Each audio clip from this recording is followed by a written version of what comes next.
Energy की पहले definition note करिएगा। Energy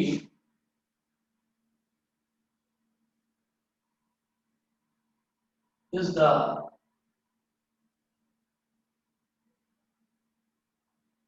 ability to do work. Work करने की, काम करने की जो एबिलिटी होती है उसी को बोलते हैं एनर्जी। ठीक है, और ये पॉइंट और लिखेंगे, the amount of energy possessed by a body. एक पॉइंट तो ये हो गया।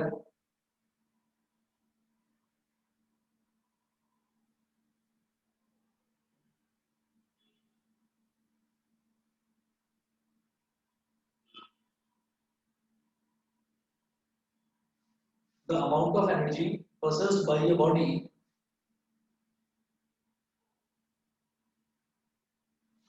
amount of energy possessed by a body is equal to the amount of work is equal to the amount is equal to the amount of work it can do, amount of work it can do. The amount of energy possessed by a body is equal to the amount of work it can do when its energy is released,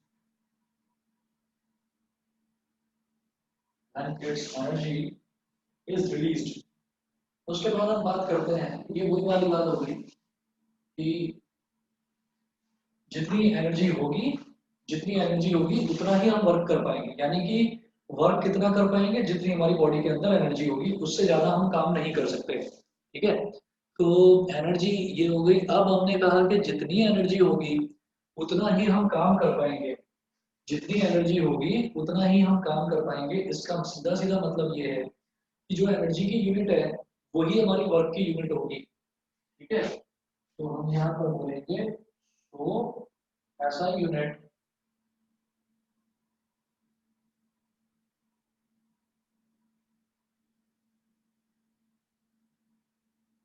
of energy is also joule। Joules जो ऐसा unit है energy की वो भी joules ही होती है। उसके बाद हम बात करते हैं different forms of energy. Energy की अलग अलग फॉर्म्स होती हैं, एनर्जी की अलग अलग टाइप्स होती हैं, तो उसके बारे में देखते हैं।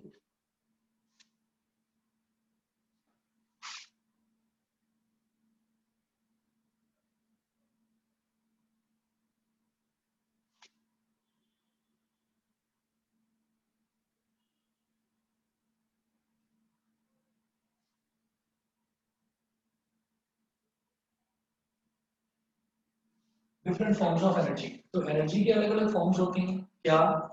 For example kinetic energy, potential energy,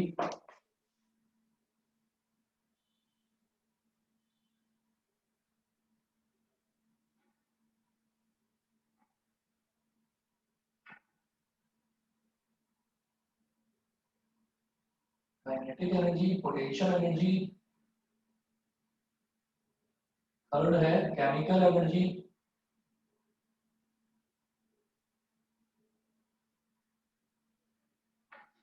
kinetic energy, potential energy, chemical energy, heat energy, light energy,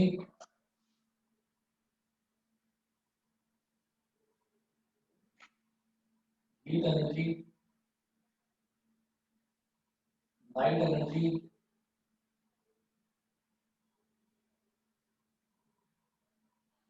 heat energy, light energy, sound energy,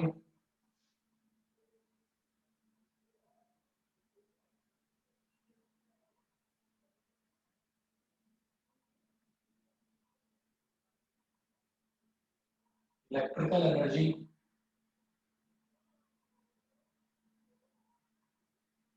और न्यूक्लियर एनर्जी।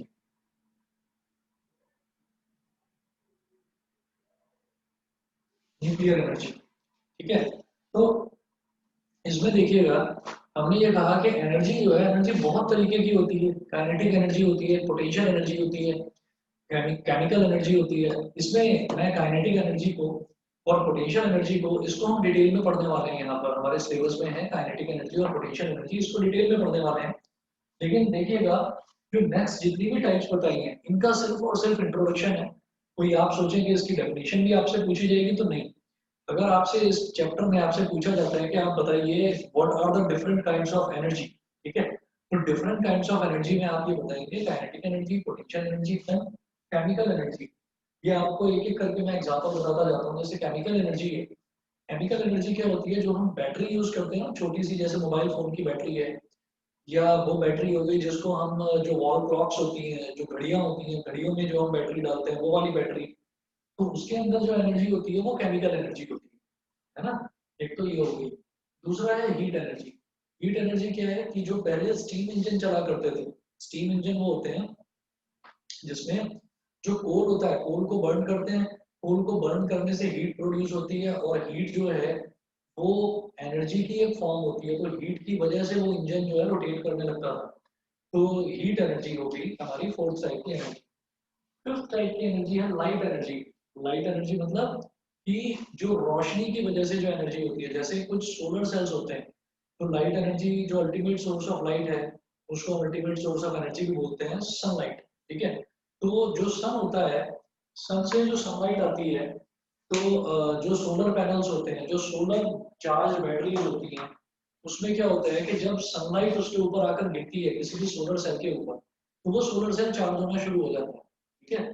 तो वो एक एग्जांपल हो गया लाइट एनर्जी का। और इलेक्ट्रिसिटी भी प्रोड्यूस करी जाती है उससे, सोलर पैनल्स की हेल्प से। Solar panels are connected to a battery, और बैटरी, सोलर पैनल का काम होता है सनलाइट से, सनलाइट को एब्जॉर्ब करना, और सनलाइट को एब्जॉर्ब करके उसको केमिकल एनर्जी में कन्वर्ट कर देगा। केमिकल एनर्जी सारी की सारी बैटरी में स्टोर हो जाती है, और बैटरी में वो जो केमिकल एनर्जी है वो इलेक्ट्रिक एनर्जी में कन्वर्ट होकर, और फिर हमारे घरों में, या अगर हमारे किसी इंस्टीट्यूट में या ऑर्गेनाइजेशन में कहीं पर भी सोलर चार्ज बैटरीज लगी हुई हैं, तो उससे हम लाइट, फैन वगैरह ये सब चला सकते हैं, ठीक है। तो ये हो गई हमारी लाइट एनर्जी। लाइट एनर्जी के बाद में आती है साउंड एनर्जी। साउंड एनर्जी क्या होती है कि साउंड की वजह से भी, साउंड की वजह से भी एक एनर्जी होती है। जैसे मान लीजिए हमने कहा कि अगर मान लीजिए कोई भी बॉडी है वो साउंड प्रोड्यूस कर रही है, तो साउंड प्रोड्यूस करने के साथ साथ, साउंड प्रोड्यूस करने के साथ साथ वो क्या करती है, वो साउंड होता क्या है, sound is produced because of vibrating objects. जो वाइब्रेटिंग ऑब्जेक्ट्स होती हैं उनके वाइब्रेशन की वजह से साउंड प्रोड्यूस होती है। तो वो जो वाइब्रेशन है, साउंड की वजह से जो वाइब्रेशन है, वो किस पे होता है, जैसे मैं बोल रहा हूँ, तो क्या होता है कि जो हमारी वोकल कॉर्ड्स हैं, जो गले के अंदर वोकल कॉर्ड्स हैं, बेसिकली वो वाइब्रेट हो रही है। और वो वाइब्रेट होकर क्या कर रही है कि जो हवा के पार्टिकल्स हैं, हवा के पार्टिकल्स को आगे पुश कर रही है। तो मेरी जो आवाज है, जो मैं बोल रहा हूँ, वो मेरे माउथ के थ्रू निकल के, और जो हवा में, जो एयर में पार्टिकल्स हैं, उन एयर के पार्टिकल्स में वाइब्रेशन प्रोड्यूस करके, और वो सीधा हमारा जो सिस्टम सामने रखा हुआ है, उस सिस्टम के थ्रू जाकर और आपके कानों तक पहुंच रही है, ठीक है ना। तो इसको हम बोलते हैं साउंड एनर्जी। तो ये this sound is also a kind of energy. और अगर हम चाहें तो अगर बहुत सारी साउंड कहीं पर प्रोड्यूस हो रही है, तो बहुत सारी साउंड अगर कहीं पर प्रोड्यूस हो रही है, तो अगर आपको पता होगा या नहीं शायद, कि अगर कोई ग्लास चैम्बर है, वो glass chamber totally air tight है, बहुत पूरा एयर टाइट उसको बंद कर रखा है कि बाहर से अंदर एयर ना आ सके और अंदर से बाहर एयर ना जा सके। तो अगर वहां पर कोई ड्रम बड़ी तेजी से बजाना शुरू करता है, या कोई भी म्यूजिकल इंस्ट्रूमेंट जिसमें वाइब्रेशन बहुत ज्यादा हो, वो बजाना शुरू करता है, तो वो जो वाइब्रेशन है, उस वाइब्रेशन की वजह से वो जो ग्लास का जो पूरा क्लोज चैम्बर है, उसके ग्लास में भी क्रैक आ जाते हैं, और वो ग्लास टूट भी सकता है, ठीक है ना। तो this is the energy which is possessed in the form of sound waves. तो इसको बोलते हैं हम साउंड एनर्जी। साउंड एनर्जी के बाद में बेटा अगला है इलेक्ट्रिकल एनर्जी। इलेक्ट्रिकल एनर्जी को मुझे लगता नहीं है कि मुझे समझाने की जरूरत है, आप समझते ही होंगे। इलेक्ट्रिकल एनर्जी वही है जो हम घरों में यूज करते हैं, जो हम फैन चलाते हैं, जो हम लाइट जलाते हैं, एसी चलाते हैं, या अपना लैपटॉप चलाते हैं। तो वो जो जितनी भी एनर्जी है, that energy is known as electrical energy. फिर एक है न्यूक्लियर एनर्जी। तो न्यूक्लियर एनर्जी दो तरीके से यूज करी जा सकती है, in the most constructive way as well as in destructive way. Constructive way में तो हम जानते हैं कि जो हमारे न्यूक्लियर पावर प्लांट्स होते हैं, न्यूक्लियर पावर प्लांट्स होते हैं जहां पर इलेक्ट्रिसिटी जनरेट होती है, जो बड़े बड़े पावर स्टेशन होते हैं जहाँ पर इलेक्ट्रिसिटी जनरेट होती है, तो वो तो न्यूक्लियर पावर प्लांट्स हो गए। तो वहां पर जो न्यूक्लियर एनर्जी है that is use to produce electricity. दूसरा, जो न्यूक्लियर एनर्जी है जिसका एक डिस्ट्रक्टिव वे है कि जो न्यूक्लियर वेपन्स होते हैं, जो एटम बॉम्ब्स होते हैं, तो न्यूक्लियर वेपन्स में न्यूक्लियर एनर्जी का ही यूज होता है। बताइए जी, ये सारी टाइप की एनर्जी, इनकी जो फॉर्म्स है, ये सभी को क्लियर है? बताइए। Yes sir. ठीक है, आदित्य, अक्षत, दिव्यांशी, बताइए, तीनों को क्लियर है? Yes sir. ठीक है, अब आगे बढ़ते हैं। नेक्स्ट नेक्स्ट जो मेरे को डिटेल में पढ़ना है एज पर माई सिलेबस, वो है काइनेटिक एनर्जी। तो काइनेटिक एनर्जी की हम बात करते हैं।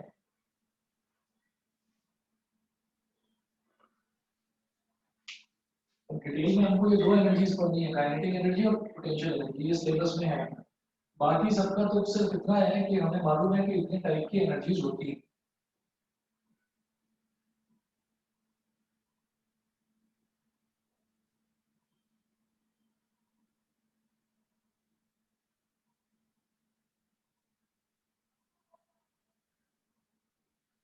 Kinetic energy, the energy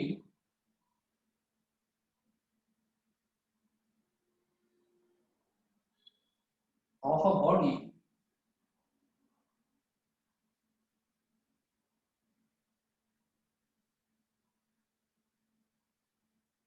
the energy of a body due to its motion is called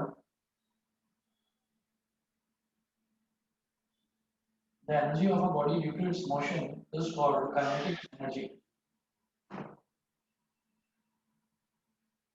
Is called kinetic energy. For example, अगर मान लीजिए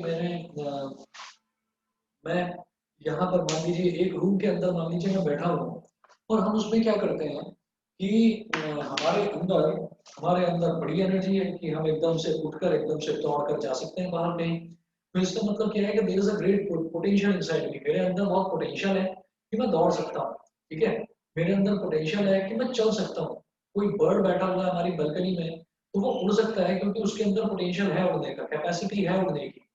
अब इसी तरीके से अगर मान लीजिए मैं बैठा हुआ हूँ और मैंने मतलब प्रॉपरली अपना ब्रेकफास्ट लंच वगैरह जो भी टाइम है, मान लीजिए मैं मॉर्निंग टाइम में बैठा हुआ हूँ, तो मैंने ब्रेकफास्ट अपना प्रॉपर कर रखा है, तो there is sufficient amount of energy inside me, क्योंकि मैंने ब्रेकफास्ट वगैरह कर रखा है। भाई यही तो हमारे लिए फ्यूल है। जो हम किसी भी अगर व्हीकल की बात करते हैं, तो व्हीकल में पेट्रोल या डीजल क्या है, वो फ्यूल है। That fuel Burns and the vehicle moves. Similarly जो हम खाते हैं, लंच हो गया या लंच ब्रेकफास्ट डिनर वगैरह जो भी हम सब कुछ चीज खाते हैं, तो उससे क्या होता है, उससे एनर्जी मिलती है। कैसे मिलती है कि वो जो जो भी हमने चीज खाई है वो बर्न होती है बॉडी में जाकर, और फिर हमारी बॉडी में एनर्जी आ जाती है, और फिर we are capable to do something.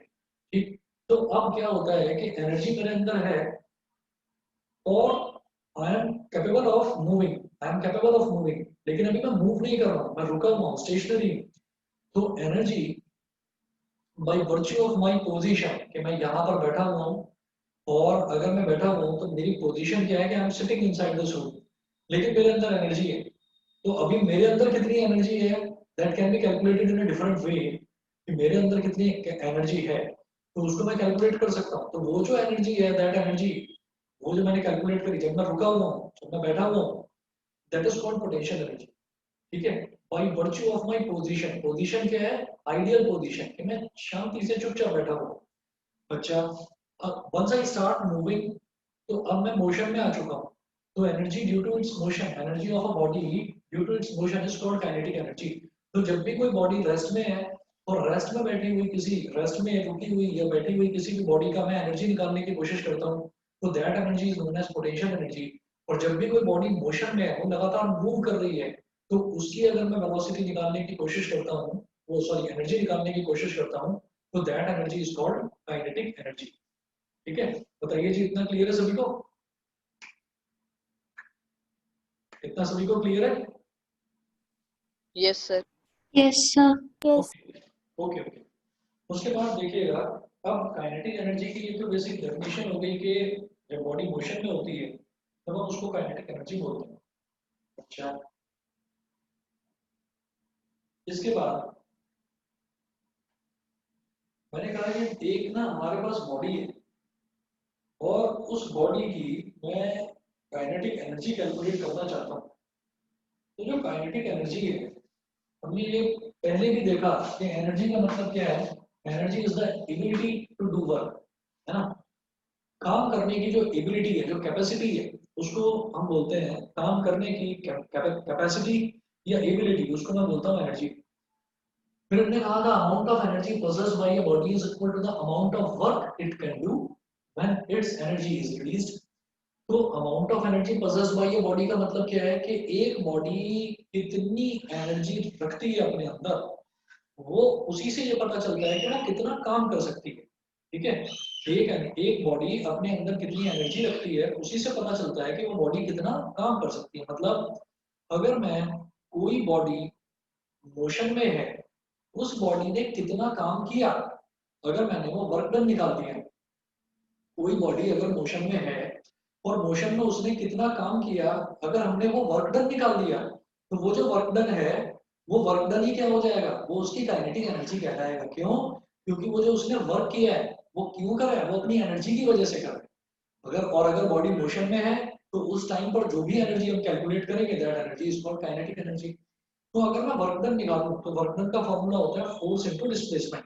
मेरी बात सभी को समझ में आ रही है कि अगर मैं वर्क डन निकालता हूं, Yes, sir. हाँ जी, अगर मैं वर्क डन निकालता हूं तो वर्क डन का फॉर्मूला होता है फोर्स इनटू डिस्प्लेसमेंट।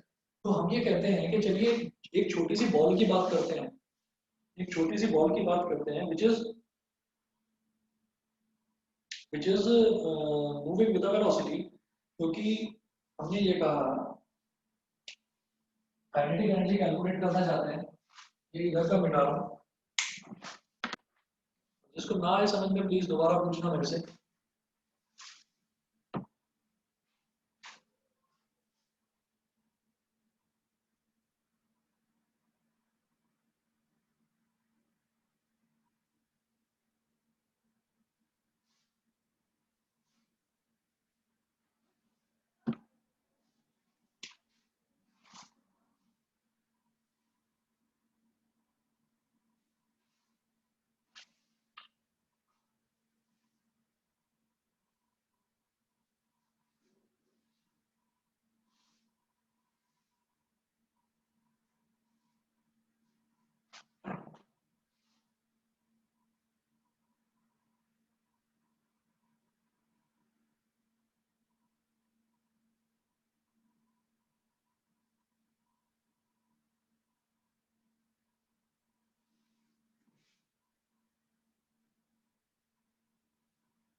देखिए, जब भी हम काइनेटिक एनर्जी कैलकुलेट करते हैं, तो काइनेटिक एनर्जी की जो डेफिनेशन है, उस डेफिनेशन के हिसाब से क्या है कि energy possessed by a body due to its motion. जब वो मोशन में यानी कि उसकी कुछ ना कुछ वेलोसिटी है, तो हम ये कहेंगे कि जब भी मुझे काइनेटिक एनर्जी कैलकुलेट करनी है, तो बॉडी का मोशन में रहना बड़ा जरूरी है ना।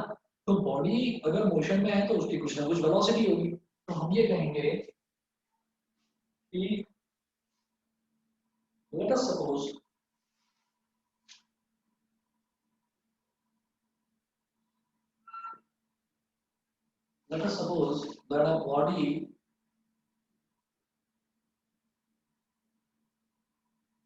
that a body has mass small m, and let us study it's motion from from point A from point A to point B and let us study its motion from point A from point A to point B. Point A से point B तक इसका motion study करते हैं चलिए। ठीक, तो हमने ये कहा कि point A से point B तक हम इसका motion study करते हैं, तो let at point A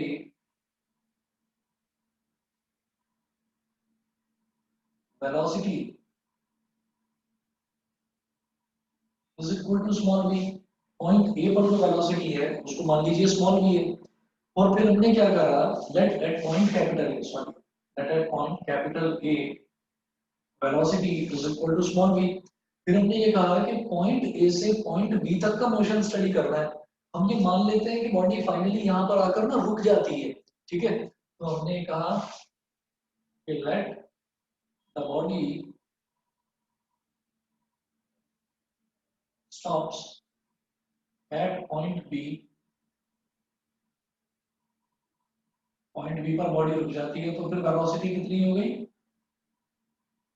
velocity हो गई पॉइंट ए पर वेलोसिटी थी v मीटर पर सेकंड, और पॉइंट बी पर आकर बॉडी रुक जाती है तो इसकी वेलोसिटी को बोल दीजिए 0 मीटर पर सेकंड। ये हो गया, ठीक है, क्योंकि मैं सिर्फ तब तक का ही स्टडी करूंगा जब तक बॉडी मोशन में है, वो जब रुक जाएगी तो उसका हमें स्टडी नहीं करना है। तो हमने कहा यहाँ से लेकर और इस पॉइंट तक पहुंचने में तो बॉडी मोशन पे ही थी ना, इस पॉइंट पर आकर बॉडी रुक गई है तो उसके आगे का हमें स्टडी नहीं करना है, क्योंकि जब तक बॉडी मोशन में है तब तक जो एनर्जी है that is called kinetic energy. तो हमने बोला कि जब पॉइंट ए मेरा स्टार्टिंग पॉइंट है और पॉइंट बी मेरा फिनिशिंग पॉइंट है, therefore initial velocity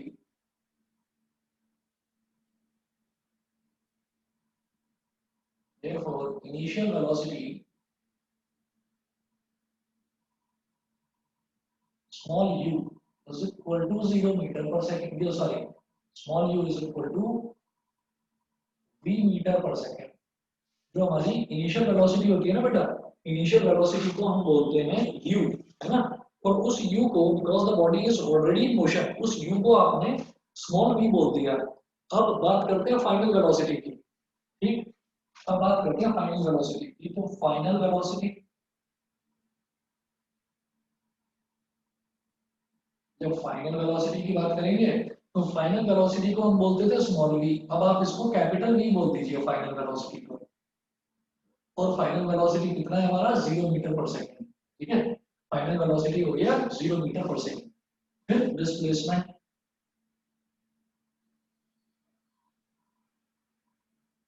displacement between A and B, A और बी के बीच का जो डिस्प्लेसमेंट है उसको s मैंने मान लिया है। डिस्प्लेसमेंट पूरा हमारा वही स्ट्रेट लाइन डिस्टेंस है, स्ट्रेट लाइन डिस्टेंस है, किसी तरीके का कोई टर्न नहीं है, तो चाहे डिस्टेंस बोलो चाहे डिस्प्लेसमेंट बोलो एक ही बात है। तो डिस्प्लेसमेंट इज इक्वल टू कितना है, s ही है, s की वैल्यू कितनी है, s ही है, सेम है, ठीक है। u हो गया initial velocity, final velocity, displacement कितना हो गया, और इसके अलावा हम यहाँ पर और क्या कैलकुलेट कर सकते हैं, अगर इतना डेटा है मेरे पास तो मैं एक्सेलरेशन का कैलकुलेट कर तो सकता हूँ। चलिए ये करने के बाद में एक्सेलरेशन जो है उसके बारे में भी डिस्कस करते हैं। एक्सेलरेशन को भी कुछ ले लेते हैं, यहाँ लिख रहा हूँ acceleration is equal to minus a, minus a क्यों, since the body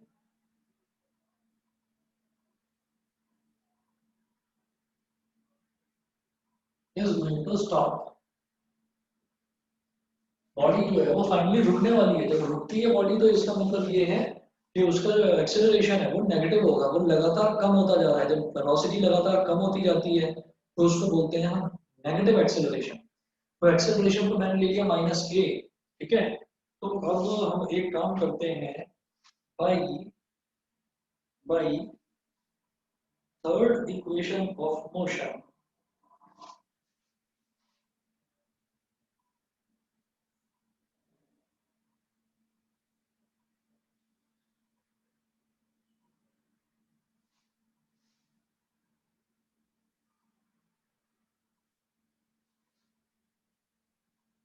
by third equation of motion.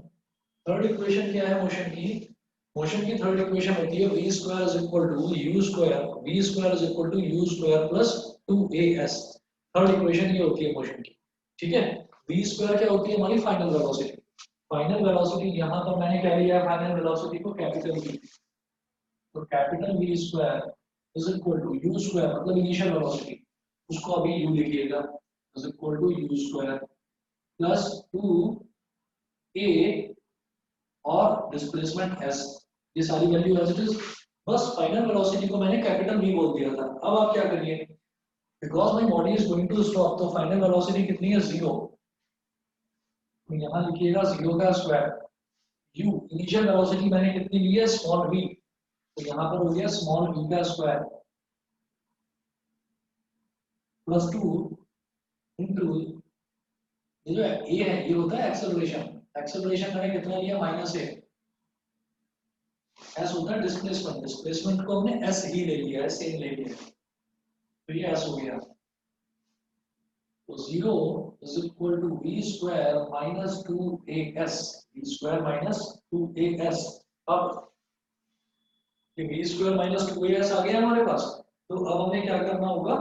अब आप यहाँ से -2as को अगर इधर ले जाएं तो ये हो जाएगा प्लस का 2as is equal to v square, मतलब small v square is equal to 2as, 2a capital S, ठीक है। ये आ गया मेरे पास, इसको बोल दीजिए क्वेश्चन नंबर 1। पहले ये बता दीजिए बेटा, यहाँ तक सभी बच्चों को क्लियर है कि नहीं?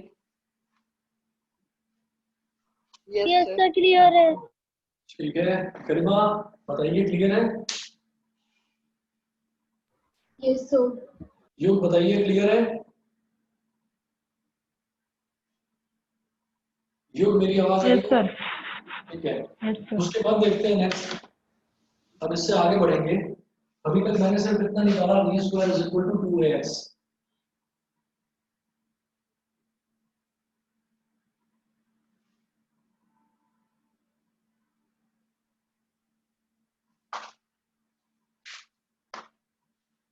अब हम न्यूटन का सेकंड लॉ यूज करेंगे।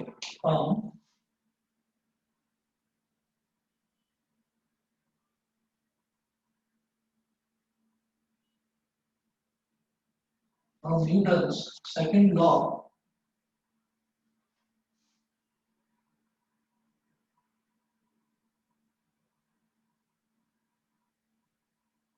Newton second law of motion, F is equal to m into a। m into a मतलब mass into acceleration. F is equal to mass into acceleration. अच्छा, तो यहां से मैं क्या कह सकता हूँ? F is equal to mass into acceleration हो गया। तो हमारा जो एक्सेलरेशन है, हम एक्सेलरेशन के लिए ये कह सकते हैं कि एक्सेलरेशन हो गया F upon m। therefore A is equal to F upon m, ये हो गया A is equal to F upon m। अभी मैं ये कह सकता हूँ कि A की वैल्यू हमारे पास F upon m आ गई, तो put this value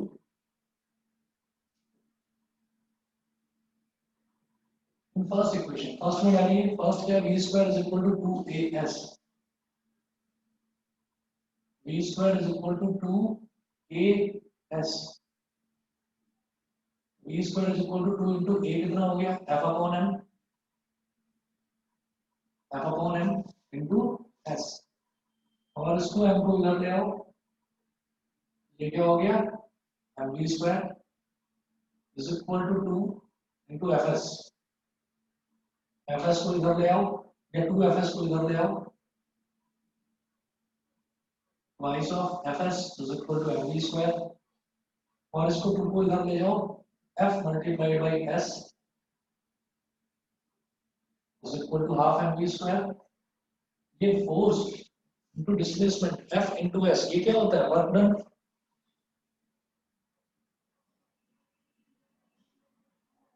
work done कितना हो गया, हाफ एम वी स्क्वायर। और यहां पर हम ये लिखेंगे this work done will be produced when the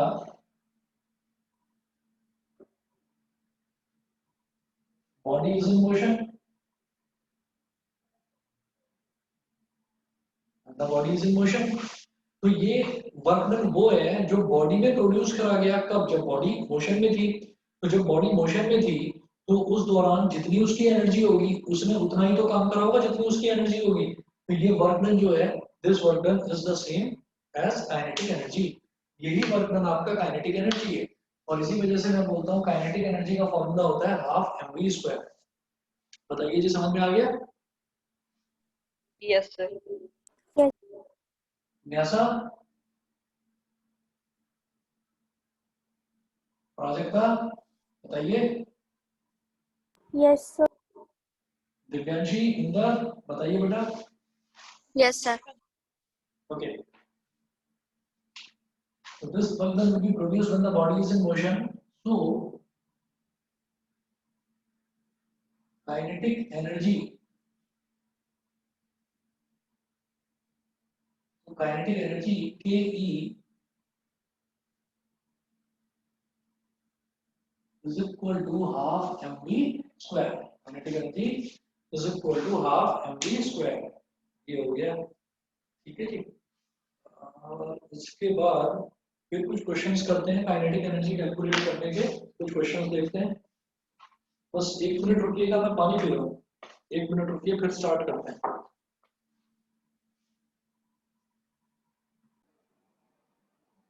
देखिए क्वेश्चन जो दे रखा है उसमें क्या है, calculate the kinetic energy of a body of mass 2 kilogram moving with a velocity of 0.1 metre per second. ठीक है ना। तो मेरे को एक बॉडी है, उसका मास दे रखा है 2 किलोग्राम और it is moving with a velocity of 0.1 metre per second. मुझे ये डेटा दे रखा है। अब अगर इसके हिसाब से मैं करूं तो आप ये समझ जाइए कि बॉडी का मास दे रखा है 2 किलोग्राम, वेलोसिटी दे रखी है 0.1 मीटर पर सेकंड, और मैंने देख लिया कि काइनेटिक एनर्जी के फॉर्मूले के लिए मुझे मास और वेलोसिटी की ही जरूरत होती है और कुछ नहीं चाहिए। मास की एसआई यूनिट होती है किलोग्राम, वेलोसिटी की एसआई यूनिट होती है मीटर पर सेकंड। मुझे ये दो चीजें ही चाहिए और मैं इनकी हेल्प से काइनेटिक एनर्जी कैलकुलेट कर दूंगा। देखिएगा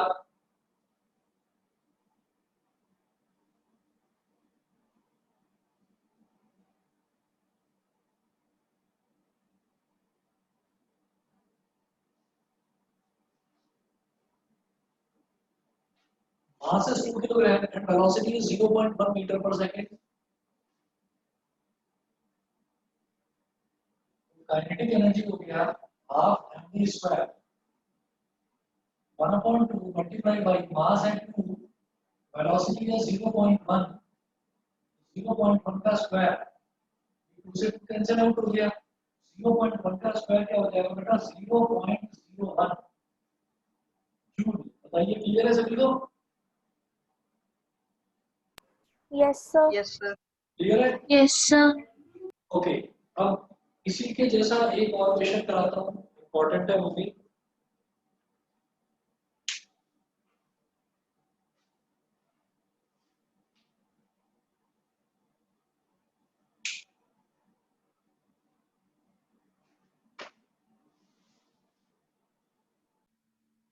Question है, two bodies of equal masses move with uniform velocities v and 3v respectively. Find the ratio of their kinetic energies. तो दो बॉडीज हैं जिनका मास इक्वल है, जिनका मास इक्वल है, तो आप मान लीजिए पहली बॉडी का मास भी m है और दूसरी बॉडी का मास भी m है, लेकिन पहली बॉडी की वेलोसिटी स्मॉल v है और दूसरी बॉडी की वेलोसिटी दूसरी बॉडी की वेलोसिटी है 3 into स्मॉल v। ठीक है। तो हम लिखेंगे यहाँ पर late the two bodies have equal masses m। दोनों का मास बराबर है, दोनों का मास m है, दोनों का मास इक्वल है, ठीक है। तो काइनेटिक एनर्जी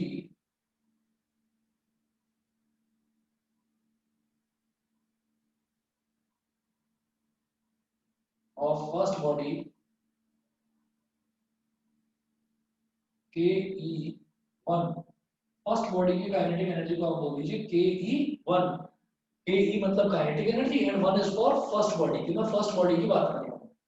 तो ये क्या हो गया बेटा, हाफ एम वी स्क्वायर, क्योंकि जो पहली बॉडी है उसका मास वो भी स्मॉल एम है और वेलोसिटी वो वी है, तो हाफ एम वी स्क्वायर हो गया। उसके बाद मैं बात करता हूँ सेकंड बॉडी। तो काइनेटिक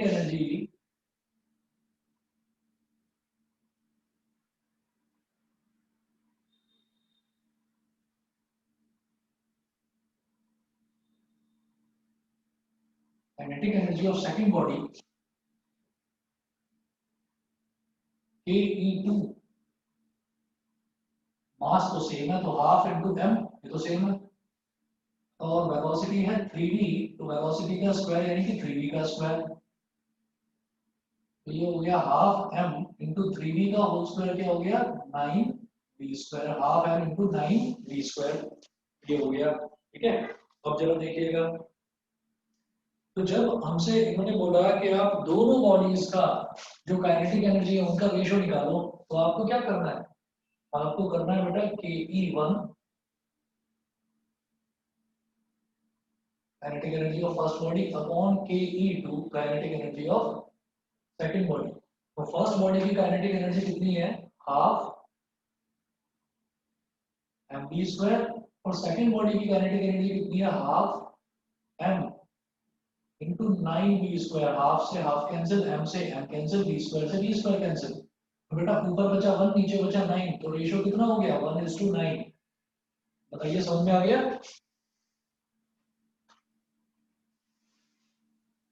समझ में आ गया सभी को, क्लियर है इतना, बोलिए। Yes, sir. ठीक है जी। उसके बाद आपने कहा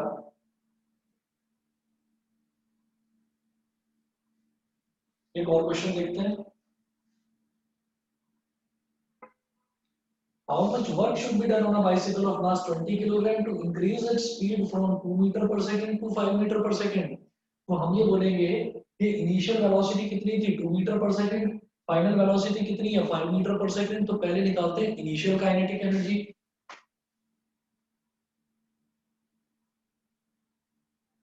इनिशियल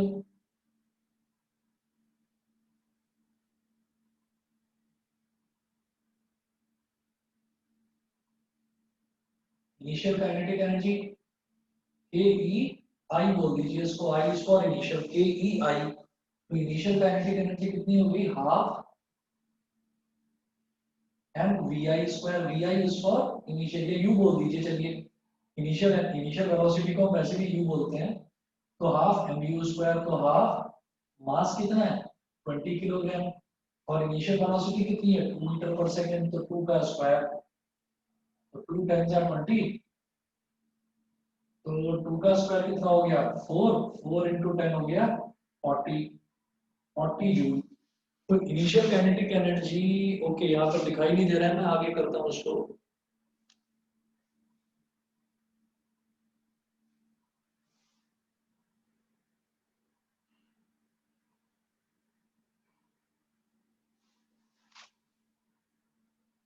बेटा ये हो गया 40 जूल।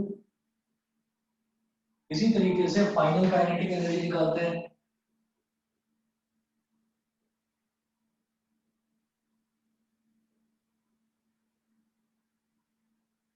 फाइनल काइनेटिक एनर्जी को हम बोल देंगे के ई एफ, के E F final kinetic energy के लिए।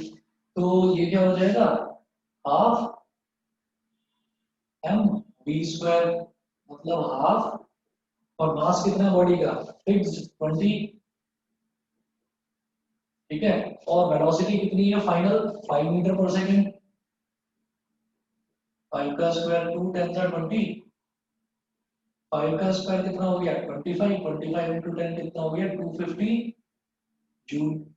तो वो पूछ रहे हैं ना कि कितना वर्क करा किसी भी बॉडी ने, किसी भी बॉडी ने कितना वर्क करा, मतलब उन्होंने बोला how much work should be done on bicycle on a mass of 20 kilogram to increase its speed from 2 metre per second to 5 metre per second. वो आपसे अगर कभी भी बॉडी कोई मोशन में है और उसकी वेलोसिटी दे रखी है, मास दे रखा है, और वो आपसे वर्क डन पूछे, तो आप समझ जाइएगा आपको काइनेटिक एनर्जी निकालनी है। तो वो पूछ रहे हैं kinetic energy 2 metre per second से 5 मीटर पर सेकंड तक वेलोसिटी जो बढ़ी है उस पर कितना काम करना पड़ा। तो 2 मीटर पर सेकंड पर आपने काइनेटिक एनर्जी निकाल लिया, और 5 मीटर पर सेकंड पर काइनेटिक एनर्जी निकाल लिया। 5 वाले में से 2 वाले को सब्ट्रैक्ट कर दो, यानी कि वर्क डन कितना हो जाएगा, फाइनल काइनेटिक एनर्जी के E F minus initial kinetic energy के ई आई। तो फाइनल काइनेटिक एनर्जी कितना है 250 माइनस इनिशियल काइनेटिक एनर्जी कितना है 40। तो 250 माइनस 40 आप समझ ही गए होंगे 210 जूल। बताइए सभी बच्चों को क्लियर है, क्लियर है बताइए सभी को। Yes. Yes, sir. ठीक है बेटा नोट कर लीजिए, फिर आज इतना ही करेंगे, बाकी कल कराता हूँ। आज के लिए इतना ही।